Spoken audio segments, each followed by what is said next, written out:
On Tuesday, January 7, The Rookie kicked off its seventh season on ABC after a 6-month hiatus. The premiere is titled The Shot and sees fan-favorite pairing Tim and Lucy return to their lighthearted dynamic by making a classic Chenford bet. Ever since the couple broke up in season 6, their interactions have been weighed down by what they've lost. Lucy's temporary role as training officer allows the two to go head-to-head, with Tim suggesting they compete to see who can train the better rookie. As season 7 begins, the squad is after Jason and Oscar. Before they begin the assault, we obtain a substantial amount of information from John Nolan and Selena Joras as they are surveilling from a rooftop. The essential things to be aware of has been a few weeks since John was shot in the back, and today is his first day back at work. Bailey serves overseas as a member of the National Guard. Wade Gray is now a lieutenant instead of a sergeant. Returning to the action, they seek for the targets by closing in on a house in a residential area.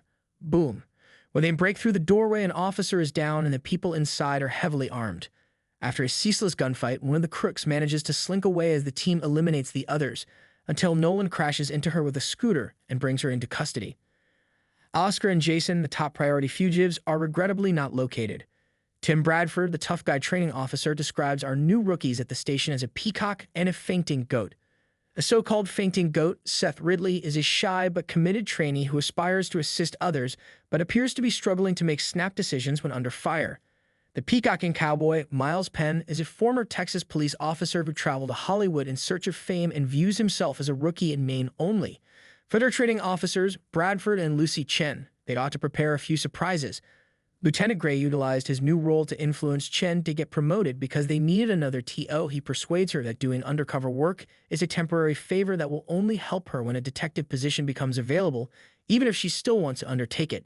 Chen assures him that she will not disappoint him and says she is honored that he asked.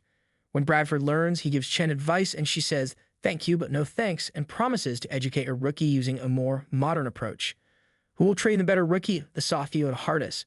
Bradford is interested in investing in it, as is Chen. It's an ex-partner wager. After a month, they decide who has the best-trained rookie based on their daily reports, with the winner being the one with the greatest successes and the fewest infractions. After their elevator heart-to-heart in the season 6 finale, it sparks a playful rivalry between the two. However, it's not exactly the romantic reunion Chenford fans had hoped for. Bradford contends that rookies from other states must be untrained and then retrained, while Nolan, upon learning of the wager, claims that one of them will receive a ringer because Penn has 2 years of experience on a force. He finds out directly when Lieutenant Gray assigns Penn to Bradford and Ridley to Chen. Penn kind of instantly shows Bradford that he is correct when he irritates Lieutenant Gray and passes at Chen right away. Naturally, Bradford silences him on that second point. There is yet more drama at the station. To the dismay of the police, Wesley Evers, the assistant DA and husband of Det Lopez, has been temporarily tasked with reviewing case-related evidence due to the aftermath from the mess Monica and Blair created. Watching police reports and recordings of Blair's therapy sessions with the policeman is part of that. When he goes through those files, he should hear Detective Graham, a fellow detective, remark that he can't stop having fantasies about Angela. Later, Wesley confronts Det Graham, who refers to him as a hall monitor and lashes out that he always thought she'd end up with a cop and didn't think Evers and Lopes would last. However, he later acknowledges that Evers must be doing something right. He is more endearing than controversial, but it's obvious that Evers has a doubt in his mind. The action really picks up speed in the second part of the show. She's updating Nolan and Juarez on the whereabouts of Aaron, who she claims is over in North Hollywood, settling in and happy that no one at the station knows he was a patient of Blair's while they are on patrol. Nolan is hesitant to shoot when they arrive at a pharmacy where an armed robbery is underway. As soon as he spots the police, the robber starts shooting, rushes outside, and jacks a car, killing the driver as he flees, leaving Nolan to think about the shot he missed. The suspect car from the heist is found by brand new T.O. Chen and her first-day trainee Ridley. They observe the suspect in the front seat as they get closer, but they don't realize he OD'd until Ridley drags him out and puts him in handcuffs. Ridley becomes ill right away, polluting the crime scene by vomiting up in the car. He later tells Chen that he wasn't being a delicate flower, but rather that his high school sweetheart OD'd in front of him, causing him to experience a stress response. She explains to him that police officers must constantly keep their personal lives apart because when they do, awful things happen. However, Chen's rookie struggles are not unique to her. When car speeds recklessly by them while Bradford and Penn are on patrol, Penn is ecstatic to get a little action and makes jokes about shooting off the tires. After they have the suspect in custody, Bradford really lets him have it and reminds him that the joke about shooting out his tires won't be funny if a civil liberty lawyer gets to it. When the car crashes, he rushes into action, breaking multiple procedure points in the process. The department's radioactivity alert goes off as they return the car to the station, throwing the crew into yet another, more dangerous mission. They have to recover a bomb that has escaped in Los Angeles. Details are provided by Special Agent Garza, Felix Solis.